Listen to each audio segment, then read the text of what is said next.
Hay momentos en la astronomía que han transformado nuestra comprensión de los cielos.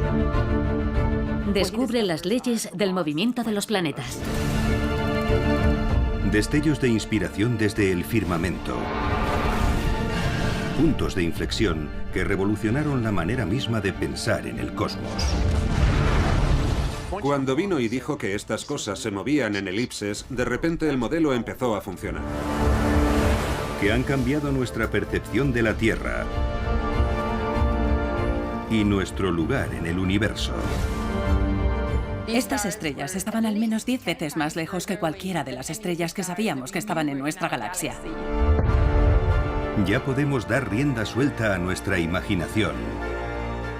Podría haber extraterrestres ahí fuera que vinieran a destruirnos.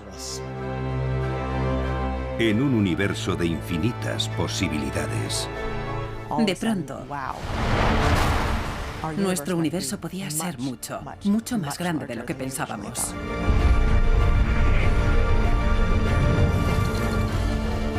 Esta es la historia de la obsesión de la humanidad por el cielo y del sentido del universo para nuestros antepasados.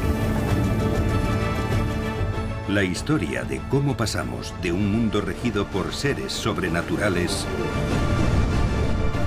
al cosmos descubierto por la astronomía científica. De cómo vemos otros mundos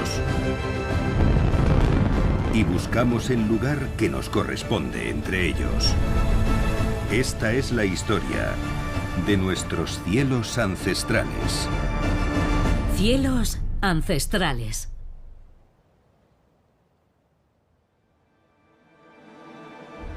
Nuestro lugar en el universo. Con el paso de miles de años, dejamos de creer en un cosmos mitológico gobernado por seres sobrenaturales para concebir un universo racional regido por la ciencia y las matemáticas. Vimos cómo la Tierra, hasta entonces plana, se transformaba en esfera y dimos por sentado que era el centro de todo y a su alrededor orbitaban el Sol, la Luna, planetas y todas las estrellas del firmamento.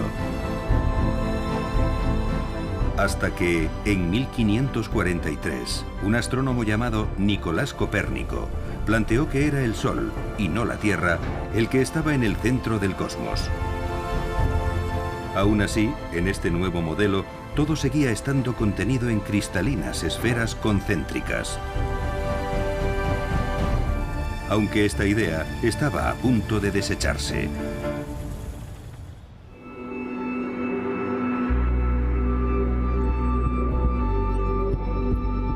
En 1577, un gran cometa pasó muy cerca de la Tierra.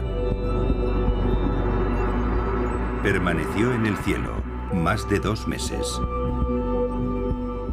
La importancia del cometa de 1577 es que tenemos observaciones de él en todo el mundo. Perú, Japón, Italia, Turquía, y por tanto se puede fijar ese fenómeno en el tiempo. Se pensaba que los cometas eran grandes bolas de fuego, y en las distintas culturas se contaban leyendas que los describían como criaturas fabulosas. Los pueblos aborígenes australianos pensaban que era el temible espíritu maligno de la serpiente arco iris. Otras culturas imaginaban que los cometas eran dragones con aliento de fuego. En la mayoría de los casos se consideraban señales de mal augurio que traían mala suerte. Pero el gran cometa de 1577 haría posible una de las mayores transformaciones de la astronomía en 1400 años.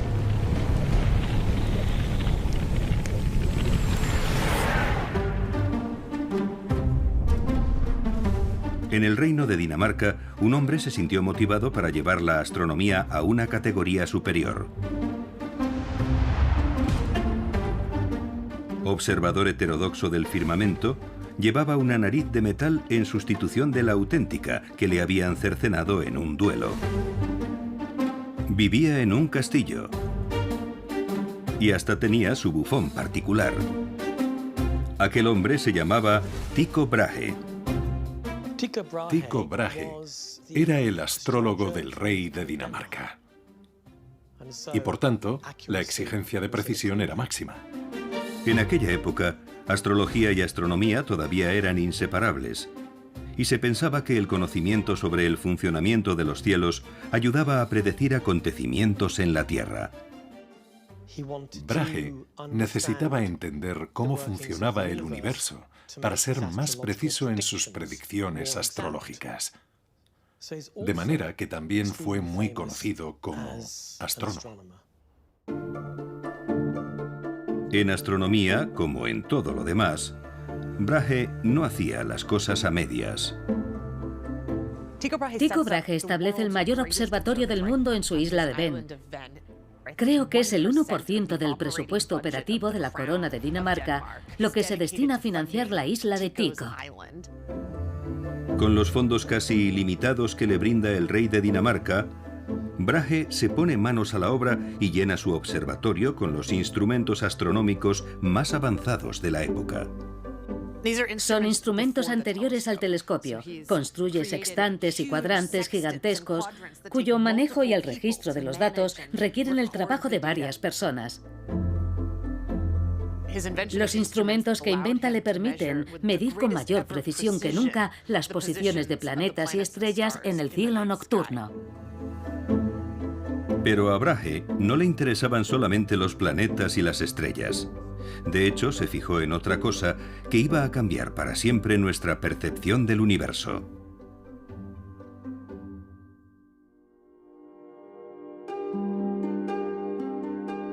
El 13 de noviembre de 1577, Brahe avistó el gran cometa desde su observatorio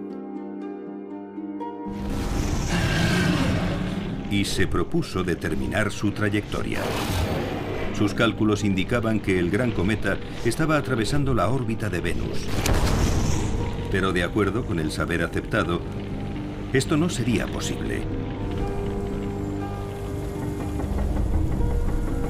En esa época se pensaba que todo lo que había en el cosmos estaba contenido en esferas cristalinas concéntricas. La idea de las esferas cristalinas no era una simple metáfora para la época. Creían que esas esferas de cristal existían. Brahe razonó que no habría sido posible para el cometa seguir esa trayectoria. Las esferas cristalinas tenían que haberlo detenido en su avance. Se dio cuenta de que la única posibilidad de que el gran cometa siguiera esa trayectoria era que las esferas cristalinas no existían. En efecto, según la interpretación de Tycho, hace añicos esas esferas cristalinas.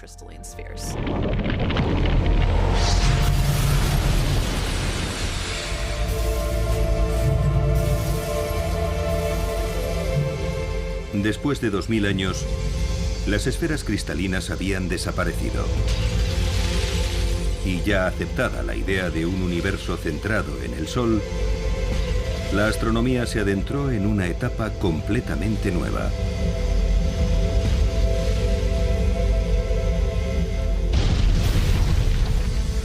Sin embargo, aún persistía una idea ancestral.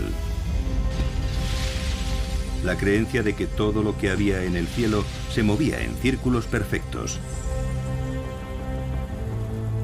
Así fue hasta la llegada de un nuevo astrónomo.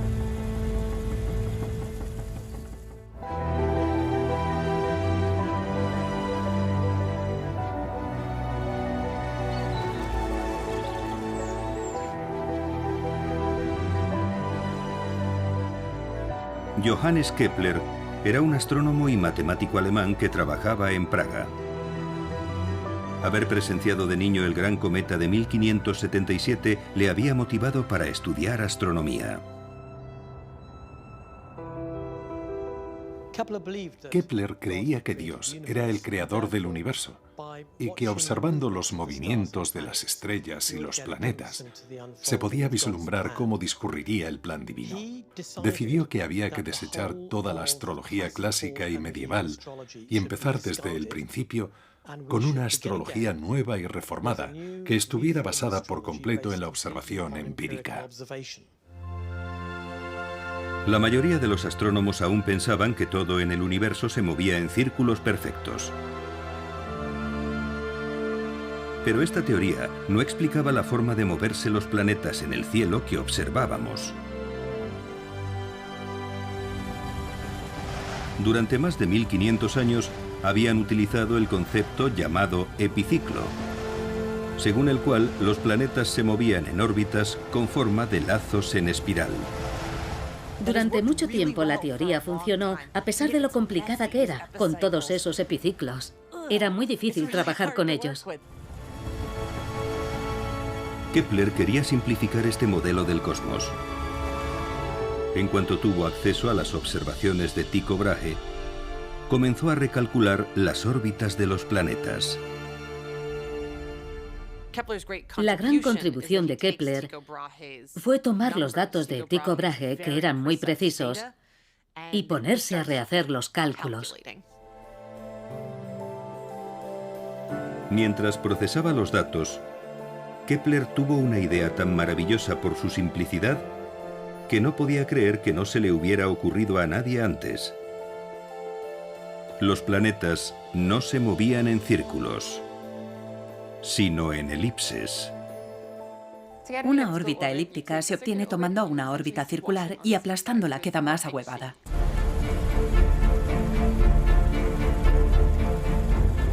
Supone un cambio tremendo.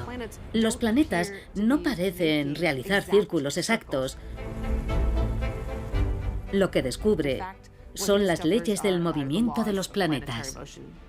Cuando vino Kepler y dijo que se movían en elipses, de repente el modelo copernicano empezó a funcionar.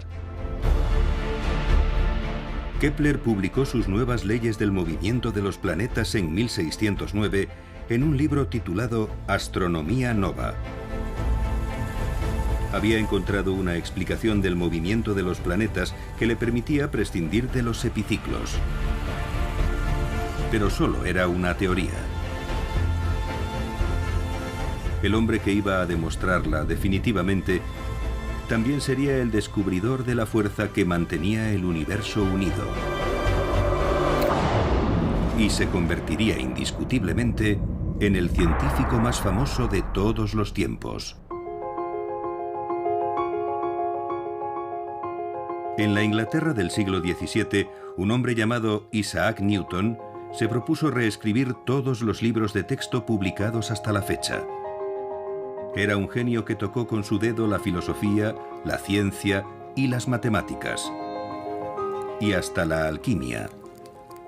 Se le recuerda como físico, astrónomo y matemático, pero en su época trabajaba en el contexto de la filosofía natural, que era una manera más holística de entender el universo.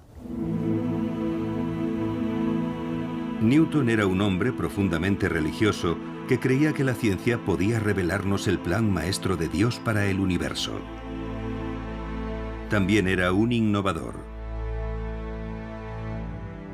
Durante miles de años, se había pensado que en el espacio las cosas funcionaban de manera muy diferente a como lo hacían en la Tierra. Pero Newton pensaba de otro modo. No solo descubre estas simples leyes que explican lo que sucede aquí, en la Tierra, sino otra cosa todavía más importante, que esas mismas leyes funcionan fuera de la Tierra.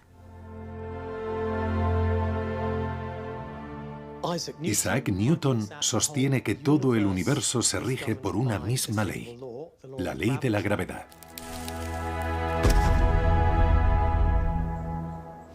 La gravedad es una de las 4 fuerzas fundamentales de la naturaleza y es la fuerza de atracción que ejercen entre sí los objetos que tienen masa.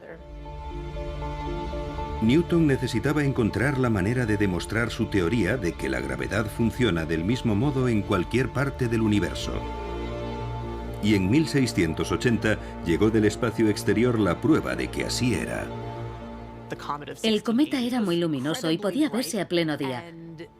Fue motivo de polémica en el círculo de Newton, porque habían visto pasar un cometa en 1680 y después otro en 1681, y se planteaban si era el mismo cometa o eran 2 distintos. Newton se dio cuenta de que su teoría de la gravedad contenía la solución al dilema. El cometa de 1680 y el de 1681 eran un mismo cometa. Y argumentó que habría recorrido todo el sistema solar antes de que la fuerza de gravedad del Sol lo obligara a regresar de nuevo.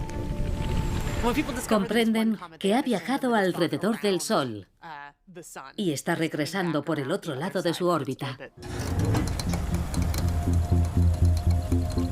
Newton comprendió que la gravedad del Sol había hecho que el cometa trazara una órbita elíptica a través del cosmos.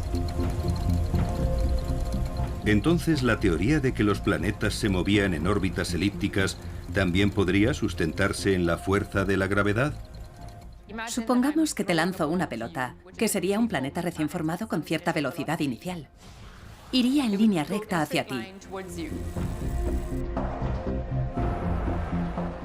Pero si activamos una fuerza de atracción en el centro de la habitación, que sería la fuerza de la gravedad del Sol, el nuevo planeta ya no iría hacia ti en línea recta, ni tampoco se dirigiría al centro del Sol. Se movería formando una curva elíptica. La gravedad impulsaba las órbitas elípticas y era el pegamento que mantenía el universo unido. Por fin teníamos un modelo preciso de nuestro sistema solar. Bueno, casi. Pero antes de ampliar un poco más nuestro conocimiento del firmamento, quedaba por resolver un problema en la Tierra. A principios del siglo XVI, los grandes imperios coloniales comenzaron a expandirse por todo el planeta. Había prisa por conquistar y explotar las riquezas de los territorios recién descubiertos. Para las naciones con actividad marítima como Inglaterra, España y Francia, navegar con precisión y seguridad era imprescindible. Hay un ejemplo de un barco que estuvo perdido intentando averiguar dónde estaban en medio del vasto océano, mientras cientos de hombres de la tripulación morían de escorbuto. Realmente era una cuestión de vida o muerte. En 1707, un error de navegación hizo que una flota se estrellara en las Islas Sorlingas, frente a la costa suroccidental de Inglaterra. Fue una de las catástrofes marítimas con mayor número de víctimas mortales de toda la historia. Hasta 2000 marinos perdieron la vida. Hubo un clamor de indignación pública. No estaba bien que la gente saliera al exterior a comerciar en nombre de Inglaterra y muriera en el viaje de vuelta.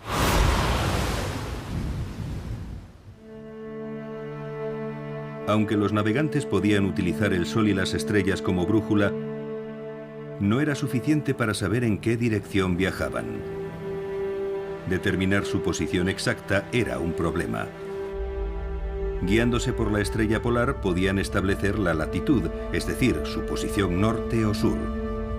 De noche se mide la distancia desde el horizonte hasta la estrella polar y ese valor con una diferencia de 1 grado sería la latitud. Pero para señalar su posición exacta, los navegantes también necesitaban saber la longitud, su posición este u oeste. Esto era prácticamente imposible. Porque como la Tierra está rotando, no hay ninguna característica que te permita diferenciar el este del oeste, por lo que tienes que inventar una y establecer de manera arbitraria que en cierto lugar hay 0 grados de longitud. Puedes hacerlo, pero en cuanto te alejas de ahí, se vuelve muy complicado saber exactamente en qué longitud estás. Ya en el siglo II a.C., el matemático griego Hiparco pensó que la respuesta estaba en el cielo. Planteó que si alguien pudiera comparar la hora solar en el lugar donde se encontraba en ese momento con la hora en el lugar de donde había partido, sería posible calcular su posición este u oeste. Aunque era una teoría sólida, tenía un problema.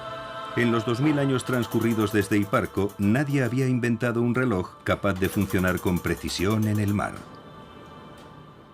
Durante gran parte de la historia, para medir el tiempo se utilizaba algún tipo de dispositivo parecido a un péndulo, y para que ese péndulo funcionara y se pudiera medir su balanceo constante, tenía que estar sobre una superficie estable que no se moviera. Al instalar un aparato así en un barco, que, como es sabido, se balancea con el vaivén de las olas, el movimiento del péndulo se vería afectado y era imposible medir el tiempo. Lo que hacía falta era otra clase de reloj. Y no vendría de manos de un relojero, sino de un carpintero.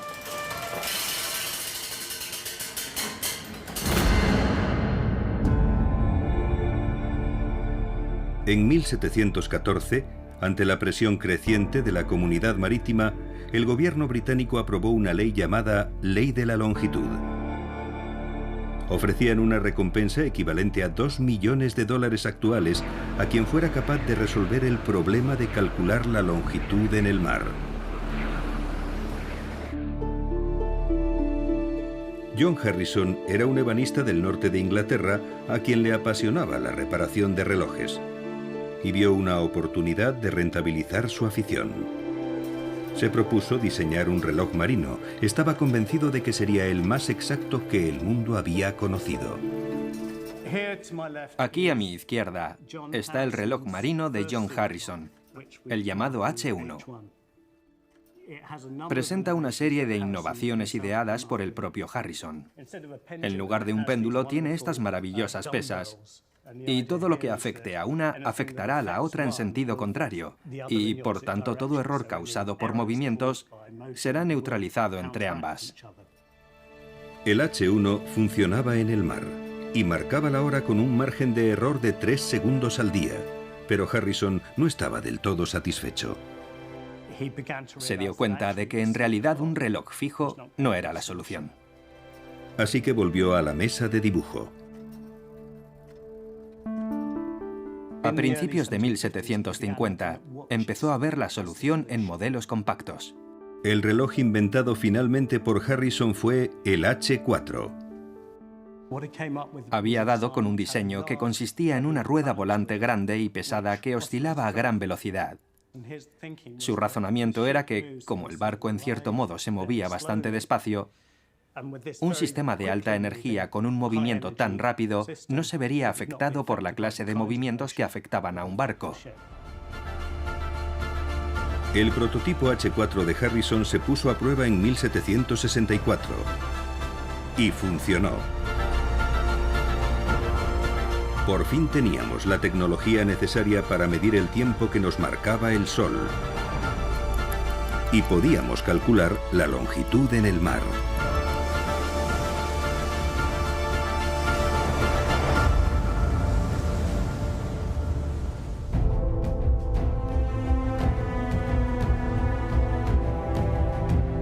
A mediados del siglo XVIII, además, la tecnología nos estaba ayudando a hacer grandes avances en astronomía. Desde la invención del telescopio, habíamos podido explorar cada vez más el cosmos. El telescopio es el primer instrumento científico que funciona como extensión de los sentidos humanos. Y a medida que el telescopio fue aumentando de precisión y tamaño, nos descubrió más y más cosas de nuestro sistema solar.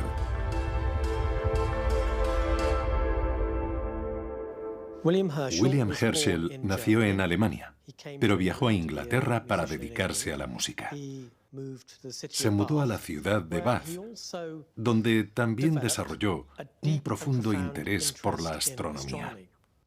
Trabajaba y colaboraba con su hermana Caroline, quien también llegó a ser una distinguida astrónoma.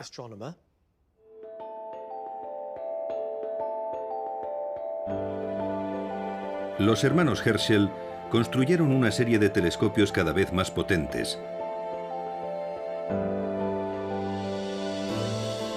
Y con ellos observaron y catalogaron meticulosamente miles de estrellas. En 1781, mientras contemplaba el cielo nocturno, William reparó en un objeto que llamó su atención.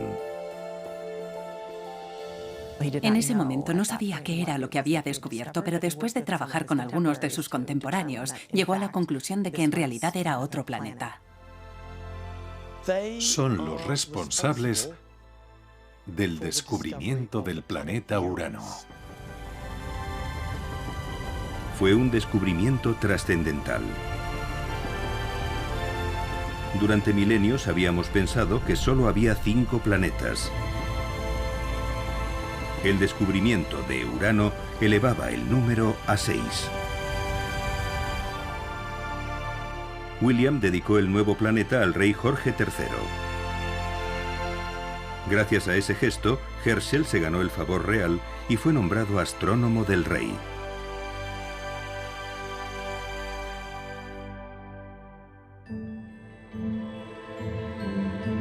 Lo que significaba que Herschel ya podía disponer de la libertad y fondos necesarios para construir telescopios mayores y mejores.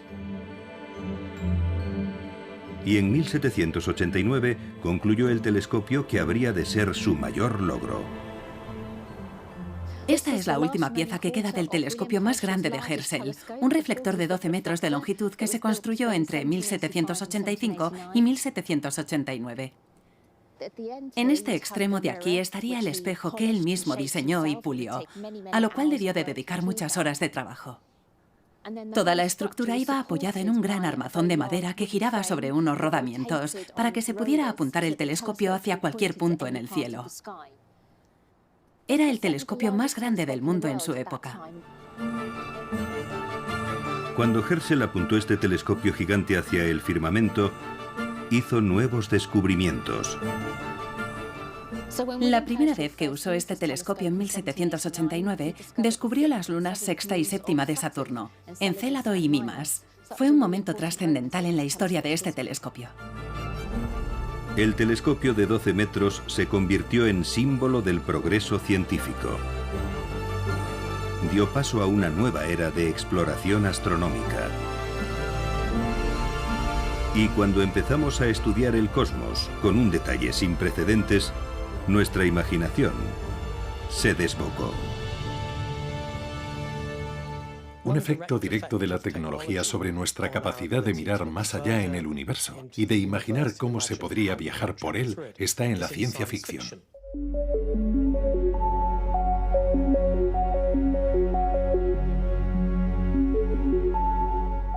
Su momento culminante llegó en el siglo XIX con Julio Verne. Verne era un escritor muy prolífico y muchas de sus obras contenían descripciones de tecnología realmente importantes. A veces de una tecnología muy futurista que, en opinión de muchos, era muy adelantada a su tiempo. En 1865, Verne publicó su libro De la Tierra a la Luna. Julio Verne escribe sobre un club militar estadounidense en el siglo XIX donde se propone construir un arma gigante y enviar a 3 de sus miembros al espacio, que aterrizan en la Luna. Un silencio sobrecogedor pesaba sobre toda la escena. Y todo el mundo era consciente de que los audaces exploradores también estarían contando los segundos en el interior del proyectil. 38, 39... 40. ¡Fuego! Aunque era una obra de ficción, la novela de Verne sirvió de inspiración a científicos de todo el mundo. Lo importante de la novela es que está muy bien documentada. Julio Verne hace el trabajo preliminar de explicar el tipo de impulso que haría falta, la clase de materiales que se necesitarían para hacerlo posible. Sus cálculos eran tan precisos que por primera vez la idea de enviar un ser humano al espacio sonaba plausible.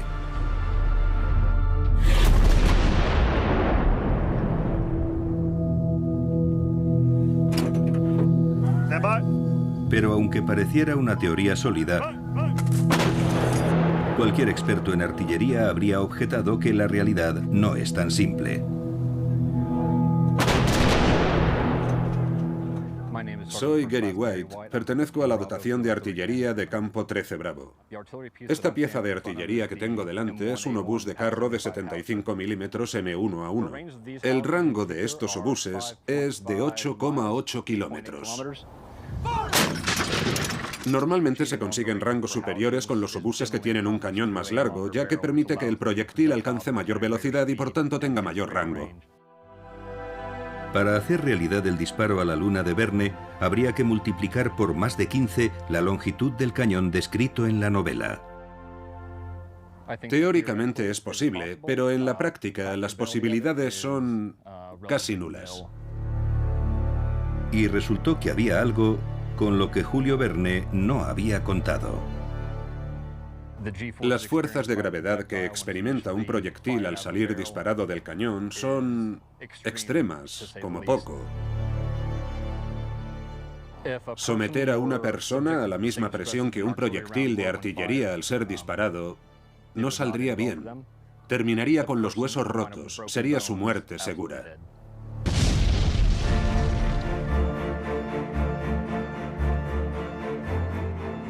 El sueño de Verne de enviar personas a la Luna quedaría firmemente instalado en el reino de la ciencia ficción. Al menos de momento. Pero las compuertas de la imaginación popular se habían abierto. Y una multitud de escritores y pensadores empezó a soñar con qué, o incluso a quién se podría encontrar en el espacio.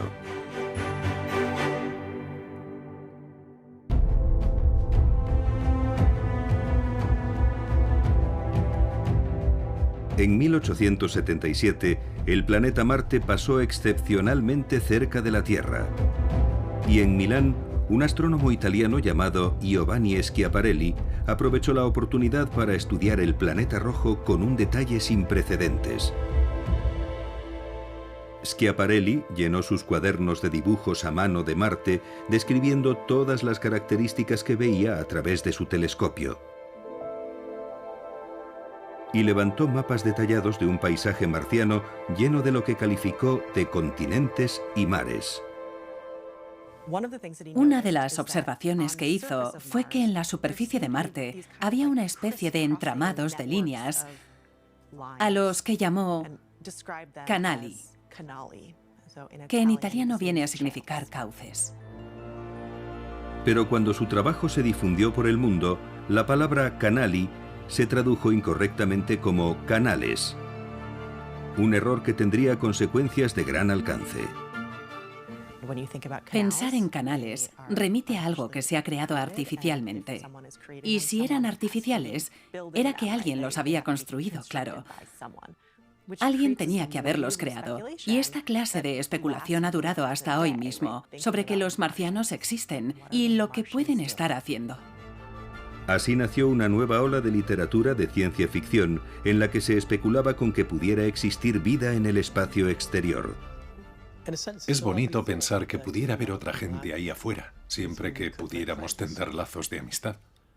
Naturalmente, la otra cara de la moneda es que podría haber extraterrestres ahí fuera que vinieran a destruirnos. La idea de una amenaza extraterrestre inspiró uno de los libros de ciencia ficción más importantes de todos los tiempos. La obra de H.G. Wells, La Guerra de los Mundos. Un relato en el que una civilización extraterrestre hostil procedente de Marte invade la Tierra. Como con los dioses y monstruos de la antigüedad, de nuevo estábamos poblando el universo de criaturas fantásticas.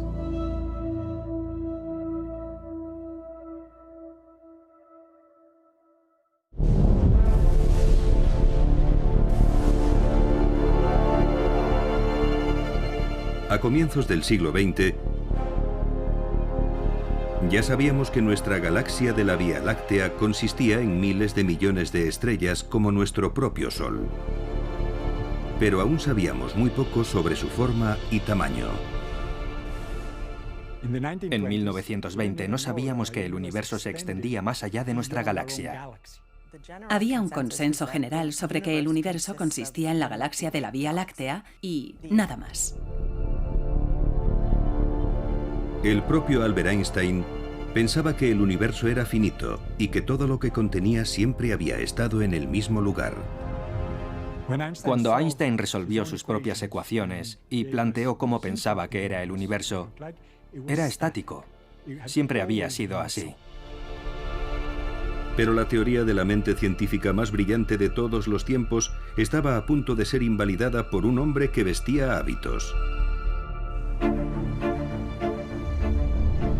En la pequeña ciudad de Charleroi, en Bélgica, vivía un sacerdote católico llamado Georges Lemaitre. Había sido ordenado sacerdote en 1923, 7 años después de que Einstein publicara su teoría de la relatividad general. Pero Lemaitre no solo era un hombre religioso, también era un hombre de ciencia. Lemaitre era un teórico, de modo que trabajaba con pluma y papel. Puso un gran empeño en explicar que la Biblia no era un libro astronómico. Cuando Lemaitre, que era un matemático brillante, recalculó él mismo las ecuaciones de Einstein, llegó a una conclusión muy diferente. Lo que Lemaitre nos dejó fue una solución a las ecuaciones de Einstein basadas en la teoría general de la relatividad, que demuestran que el universo estaría expandiéndose. La idea era contraria a siglos de astronomía.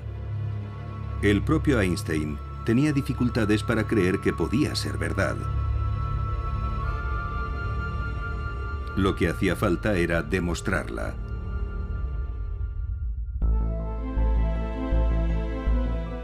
Edwin Hubble nació en Missouri en 1889. Era el clásico chico de Estados Unidos. Jugaba al baloncesto por Chicago y capitaneaba su equipo. Hablaba español. Estudió Derecho y más tarde decidió que quería ser astrónomo. Trabajó en Chicago en el observatorio de Yerkes, que era donde estaba el mayor telescopio refractor de la época, y allí hizo grandes observaciones.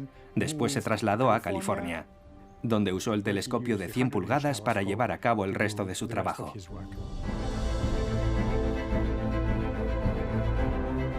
El telescopio de 100 pulgadas que había en el observatorio de Hooker, en California, era el más potente del mundo en aquella época.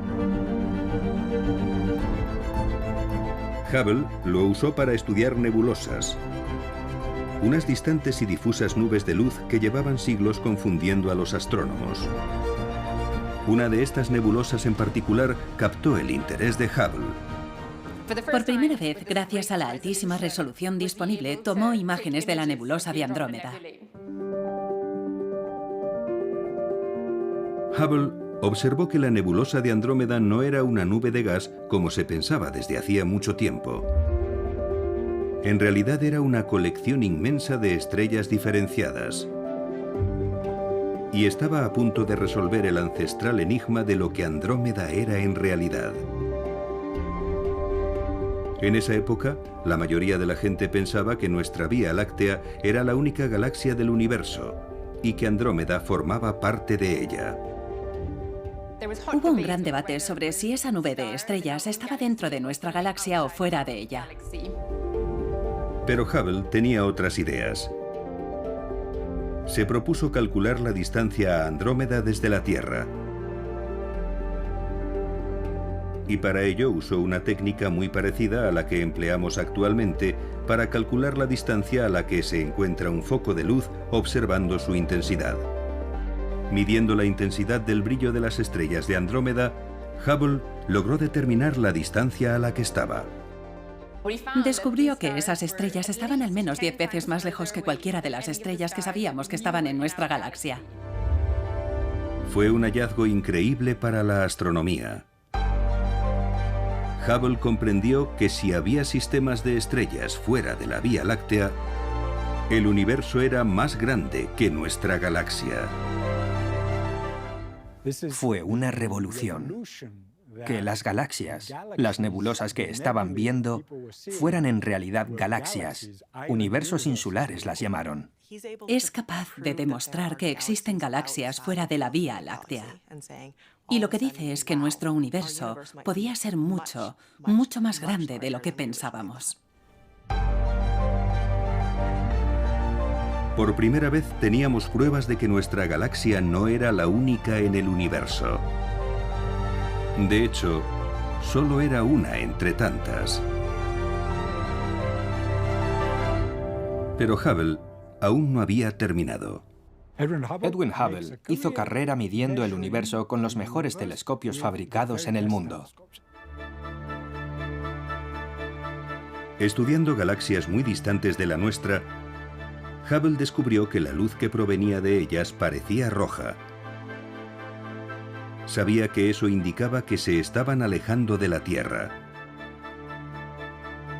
Un concepto que puede entenderse con mucha claridad, no con la luz,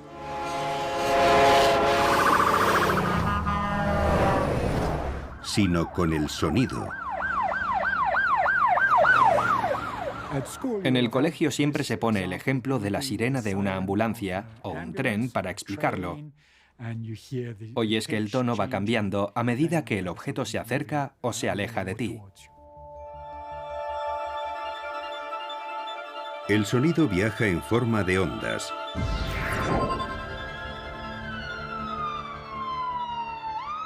Cuando una ambulancia se acerca a nosotros, la longitud de onda de la sirena se comprime. Pero cuando pasa junto a nosotros y se aleja, la longitud de onda se expande y el tono de la sirena va bajando a medida que la ambulancia se aleja en la distancia. Con la luz pasa exactamente lo mismo. Pensamos en la luz como una onda con una sucesión de crestas y valles, y la distancia entre dos crestas la llamamos longitud de onda. La longitud de onda de la luz determina su color. Una longitud de onda corta se ve azul y una más larga se ve roja. Igual que el sonido, la longitud de onda de la luz va cambiando a medida que se acerca a nosotros o se aleja. Tomemos por ejemplo una farola. Si uno echara a correr muy deprisa en dirección a una farola, la luz que verían sus ojos sería azul. Y si se alejara muy deprisa de ella, de espaldas, lógicamente, porque tendría que estar mirándola mientras se aleja, la vería más roja.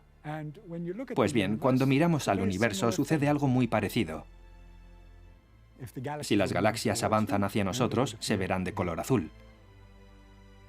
En cambio, si se están alejando, se verán rojas. Fue un momento trascendental para la astronomía. Las galaxias se están alejando. Eso significa que el universo se está expandiendo. Y un universo en expansión lo cambiaba todo. Por primera vez en la historia supimos que no era estático, sino dinámico. Estábamos más cerca que nunca de comprender cómo se formó el universo.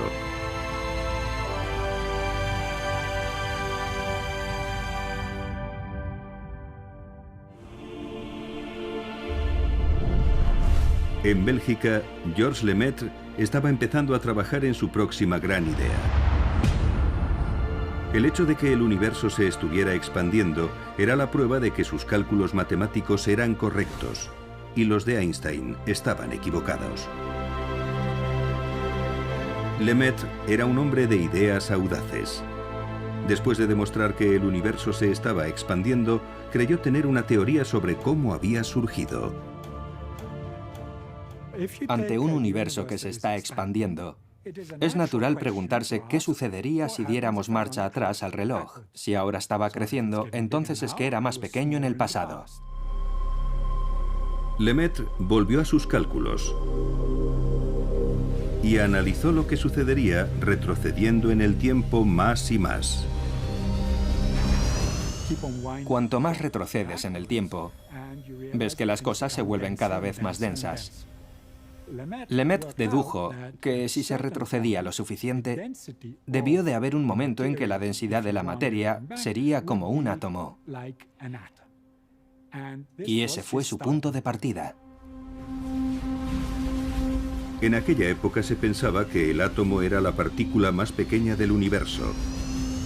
Y Lemaître sugirió que de ese punto concreto habría surgido toda la creación.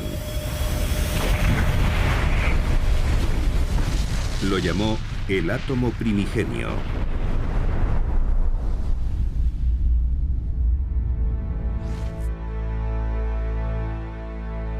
Era una idea sumamente innovadora. La teoría de la relatividad general de Einstein afirmaba que el universo siempre había estado ahí. no podía tener un principio.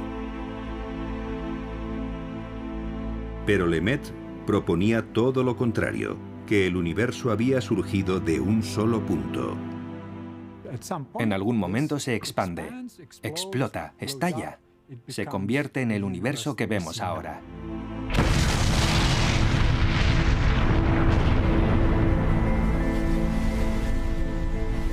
Lemaitre había iniciado los cimientos para la teoría del Big Bang.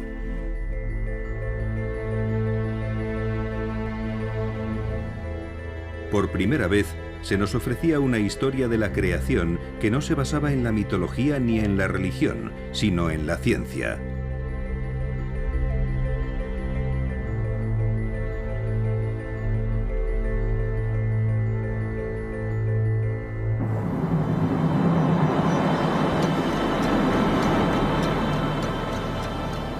Ha pasado un siglo desde que Hubble y Lemaitre propusieron que nuestro universo tenía un origen. En ese tiempo hemos lanzado al espacio satélites y telescopios que nos están ayudando a ver mejor que nunca y a continuar el trabajo que ellos comenzaron. El telescopio espacial más famoso de todos lleva el nombre del propio Hubble. Y en 2012 nos ofreció una de las imágenes más emblemáticas de la astronomía moderna. Conocida como el campo profundo extremo del Hubble, reveló por primera vez la verdadera extensión de nuestro universo. Prácticamente todo lo que se ve en la fotografía son galaxias. Miles de millones de estrellas en cada una de esas estructuras que pueden ver detrás de mí. Por ella sabemos que hay decenas de miles de millones de galaxias en el universo. Actualmente calculamos que existen como mínimo 100.000 millones de galaxias en nuestro universo. Algunos piensan que podría haber incluso el doble. Es posiblemente la imagen más profunda del cielo que se ha tomado nunca, y por tanto nos lleva más lejos en la historia de nuestro universo. Y cuanto más lejos miramos en busca de más galaxias, más retrocedemos también en el tiempo, hasta los mismos confines del universo visible. Podemos observar la misma luz primigenia que emitió el universo. Lo llamamos radiación de fondo de microondas y es la energía remanente de lo que pensamos que fue el origen del universo. La radiación de fondo de microondas nos ha servido para calcular la antigüedad que puede tener el universo. Actualmente, según los astrónomos, la edad del universo estaría en torno a los 13.800 millones de años. Eso significa que en las imágenes más profundas que tenemos, estaríamos viendo un universo que se creó hace 13.800 millones de años. Las nuevas tecnologías siguen mejorando nuestra observación y comprensión del universo. En 2019, finalmente logramos una imagen de algo que Albert Einstein fue el primero en predecir: un agujero negro. Pero aún no hemos saciado nuestro afán de conocimiento.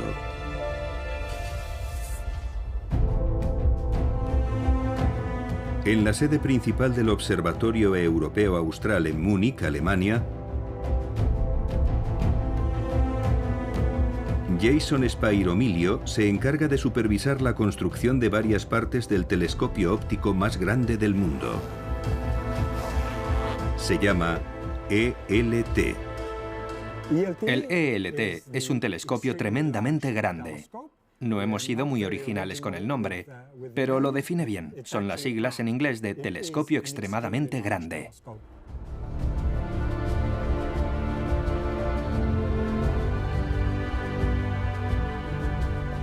El ELT se está construyendo en la cima de un monte del desierto de Atacama, en Chile. Tienen previsto terminarlo en 2025. El diámetro es de 39 metros. En comparación, los mayores telescopios con los que trabajamos hoy tienen entre 8 y 10 metros de diámetro. Por tanto, va a suponer un salto gigantesco. Una vez construido, este telescopio captará 13 veces más luz que los más potentes en la actualidad. y 100 millones de veces más luz de la que es capaz de captar el ojo humano. Spyro Milio está estudiando cómo aprovechar de la mejor forma posible toda esa potencia adicional. Una de las cosas más emocionantes va a ser detectar planetas alrededor de otras estrellas. Y otra, que el ELT podrá ver estrellas de galaxias muy distantes. Se podrá saber su antigüedad, cuántos metales contienen, dónde han estado. De pronto se va a poder registrar de verdad lo que sucede en el interior de las galaxias. Es una máquina increíblemente potente que nos va a permitir profundizar aún más en nuestra comprensión de por qué el universo es como es. Es muy emocionante. Tal vez cueste creer que hubo un tiempo en que pensábamos que la Tierra era plana.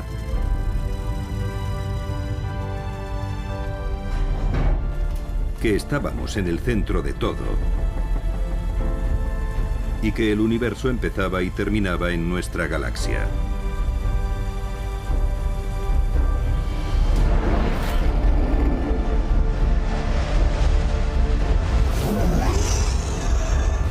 Durante milenios explicamos el firmamento a través de historias de dioses y monstruos.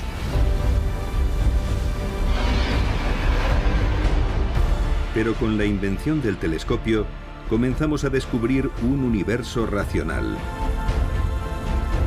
Gracias a la ciencia de la astronomía, hemos descubierto nuevas perspectivas del cosmos. Aunque todavía queda mucho por descubrir. Nuestra comprensión del universo todavía es muy incompleta.